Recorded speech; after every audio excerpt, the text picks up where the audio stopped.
अस्सलामु अलैकुम वरहमतुल्लाहि वबरकातुहू। नहमदुहु व नसल्ली अला रसूलिहिल करीम, अम्मा बाद। औज़ु बिल्लाहि मिनश शैतानिर रजीम, बिस्मिल्लाहिर रहमानिर रहीम। क़ाल अल्लाहु तबारक व तआला फ़िल क़ुरआनिल मजीद वल फ़ुरक़ानिल हमीद। वक़ुल जाअल हक़्क़ु व ज़हक़ल बातिल इन्नल बातिल काना ज़हूक़ा। तमाम तारीफ़ अल्लाह रब्बुल आलमीन के लिए है जो सारे जहाँ का पालनहार। दरूद व सलाम नाज़िल हो महबत वही किश्वर इशारत माब जनाब मोहम्मद अरबी रसूलुल्लाह सल्लल्लाहु अलैहि वसल्लम पर। मोहतरम, अल्लाह के रसूल सल्लल्लाहु अलैहि वसल्लम की विलादत के बारे में दुनिया की तमाम मजहबी किताबों में उनके आमद की पेशनगोइयाँ हैं। उसी प्रकार से हिंदू धर्म की जो खास वेद हैं, ऋग्वेद, यजुर्वेद, सामवेद और अथर्ववेद, उन वेदों में सबसे पहले ऋग्वेद में जो हुजूर अकरम सल्लल्लाहु अलैहि वसल्लम का जिक्र आया है वह इस प्रकार है। महामदामी पुरुषामी विशेषिताम जन्मम मरुस्थलम गर्वम निवासिनैन। कि मोहम्मद सल्लल्लाहु अलैहि वसल्लम पुरुषामी विशेषताम, पुरुषों में सबसे विशेष, सबसे खास। जन्मम मरुस्थलम, जन्म लेंगे मरुस्थल इलाके में। वह अरबम निवासी, और वह मरुस्थल अरब का होगा। वनाभि कमल, और वह जो संसार का सबसे केंद्र बिंदु होगा। और उसके बाद उसके तत्पश्चात इस श्लोक का दूसरा एक अंश है, वह इस प्रकार है कि वह देवदूतानां प्रदर्शयामि, कि उनके देवदूत होने की निशानी उनके पीठ पर होगी। वह देवग्रंथानायाम, और उन्हें एक देवग्रंथ अता की जाएगी। वलिंकत्रे हम, वो मखदून होंगे। वह जलस्य गंगा, और वे गंगा का जल ग्रहण करेंगे, उसे वे पिएंगे। गंगा के जो माने हैं संस्कृत भाषा में वह इस प्रकार है कि गंगा का मतलब निर्मल, कोमल, शीतल, शुद्ध होता है। दूसरी जगह पर सरकार दो आलम सल्लल्लाहु अलैहि वसल्लम की विलादत के बारे में कालकी पुराण में भी बहुत सी जगह पर सरकार की आमद का जिक्र किया गया है। वह इस प्रकार है। शंभले विष्णु यशे ग्रहो प्रदुर्माभ्यहम। कालकी पुराण के दूसरे अध्याय का चौथा श्लोक है वह कि सरकार दो आलम सल्लल्लाहु अलैहि वसल्लम एक ऐसे ग्राम में, एक ऐसे गांव में पैदा होंगे जो शंभल ग्राम है। शंभल कहते हैं संस्कृत भाषा में अमन को, सुकून को और शांति को। जहाँ पर वह पैदा हुए उस जगह को अमन का शहर कहा जाता है। कालकी पुराण के तीसरे जगह पर सरकार दो आलम सल्लल्लाहु अलैहि वसल्लम के बारे में बताया गया कि वो जिस खानदान में, जिस हसब नसब के होंगे, वो बहुत ही ऊंचा खानदान होगा, बहुत ही आला खानदान होगा।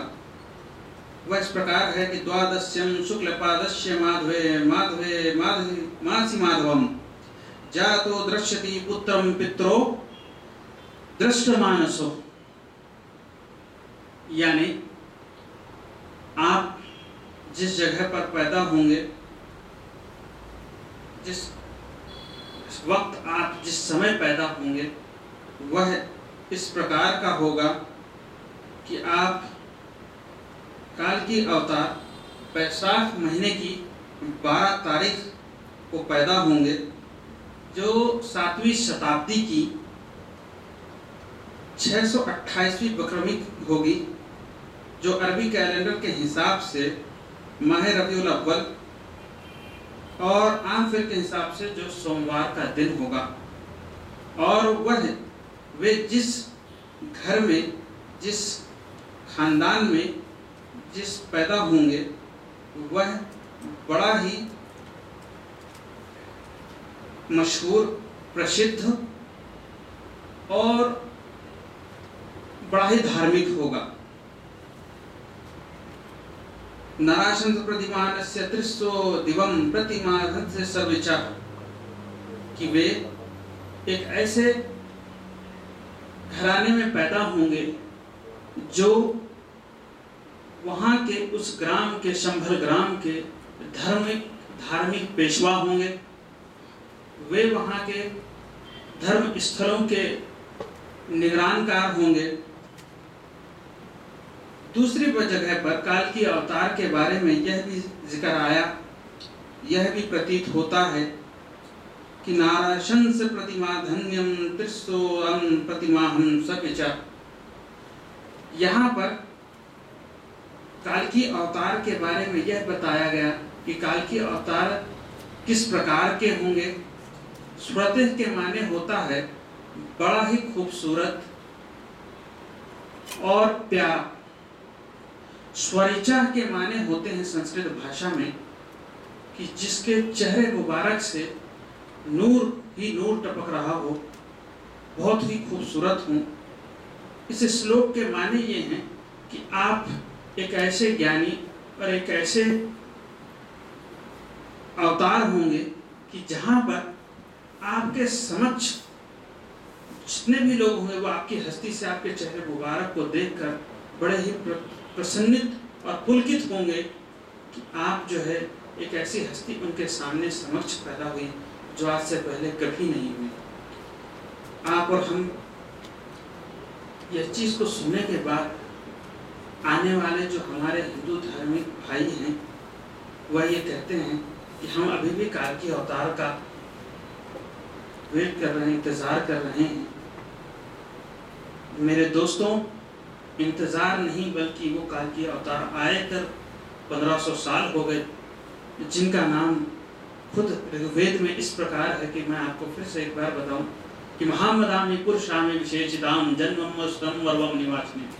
संस्कृत भाषा में महामद जो अरबी में मोहम्मद है, महामदामि पुरुषामि विशेषिताम, वो हस्ती जिसके ऊपर सारे संसार, सारा ब्रह्मांड नाज करता है, वह ऋग्वेद में इस प्रकार से दर्शाया गया है कि मोहम्मद जो तमाम पुरुषों में सबसे विशेष और सबसे खास होंगे।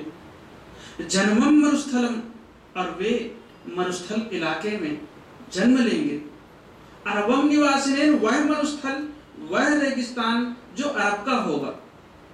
और नाभिय कमल, और वे संसार के केंद्र बिंदु, नाभि कहते हैं मनुष्य का जो नाभ है वह मनुष्य के शरीर का केंद्र बिंदु है।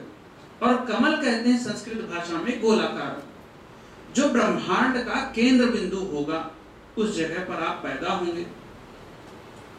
वह देवदूता नाम तपस्यामि ही, और वे एक देवदूत होंगे, उसकी निशानी जो कि हुज़ूर अकरम सल्लल्लाहु अलैहि वसल्लम के पीठ में मोहर नबुवत के तौर पर थी। वह देव ग्रंथानायाम, और उन्हें पवित्र ग्रंथ जो है दी गई। वलिंग कतरे हम, और वे खतना कराए हुए मखदूम पैदा हुए। आप जलस्य गंगा, और गंगा का पानी पिएंगे। ये उनकी जो खास निशानियां थी, यह निशानी बड़े ही खुले अंदाज में, बड़े ही वाज़ेह अंदाज में वेदास में दी गई है। इसे पढ़ें, इस पर गौर करें, और आपको मैं, मेरे मित्रों, आपको मेरे इस श्लोकों के तमाम रेफरेंसेस आपको जो है दे देता हूँ, ताकि आप लोग अगर अपने घर में बैठकर उन ग्रंथों का आप पढ़ें तो आपको वे सारे के सारे ग्रंथों के यहाँ पर दिए हुए निम्न श्लोक हैं वे आपके समक्ष आ जाएं। मैं आपको जो है महामदामि पुरुषामि विशेषताम के जो श्लोक है ये, जो कि सरकार दो आलम सल्लल्लाहु अलैहि वसल्लम के बारे में बताया गया है, उसका ऋग्वेद अध्याय नंबर 12, सूक्ता नंबर 9 और श्लोक नंबर 19 है। दूसरा जो श्लोक है वह कालकी पुराण का दूसरा अध्याय और श्लोक नंबर 4 है। तीसरा श्लोक है वह कालकी पुराण दूसरा अध्याय और श्लोक नंबर 15 है। चौथा श्लोक जो है जहाँ जिस श्लोक में हुज़ूर अकरम सल्लल्लाहु अलैहि वसल्लम के चेहरे मुबारक से नूर और रोशनी जो आ रही है, उसका जिक्र जो है बताया गया है कि काल की पुराण का दूसरा अध्याय और श्लोक का नंबर 9।